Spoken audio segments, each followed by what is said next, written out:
ডাব্লিউবিকেভিতে এই টাইপের প্রশ্ন এসে থাকে। দেখে নাও কীভাবে শর্ট ট্রিক্সের মাধ্যমে 5 সেকেন্ড সময়ে সলভ করি এটাকে। 5 থেকে 6 সেকেন্ড সময়ের মধ্যে কীভাবে সলভ করা যায় দেখে নাও। এই টাইপের কোশ্চেন। কী বলেছে কোশ্চেনটা?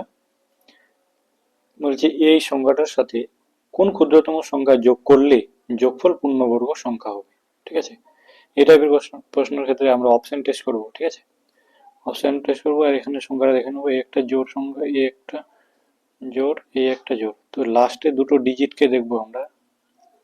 কি দেখবো? যে অপশন টেস্ট, অপশন এটাকে নিব, নিয়ে এই 21-এর সঙ্গে 4 যোগ করব। ঠিক আছে, 4 যোগ করলে হচ্ছে 25। 25 হবে একটা পূর্ণবর্গ সংখ্যা। 25 একটা পূর্ণবর্গ সংখ্যা। ঠিক আছে, অতএব অপশন এটা দেখতে পাচ্ছি আমরা। কিন্তু এখানে 5 যোগ করলে হয়ে যাচ্ছে 26, 26 হবে না। ঠিক আছে, 6 যোগ করলে হচ্ছে 27, 27ও হবে না। 8 যোগ করলে হবে 29, 29ও হবে না। একমাত্র অপশন এটা দেখতে পাচ্ছি।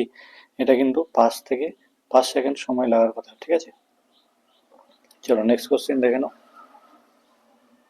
এই কোশ্চেনটা একই রকম। ঠিক আছে, এটাকে অপশন টেস্ট করতে হবে।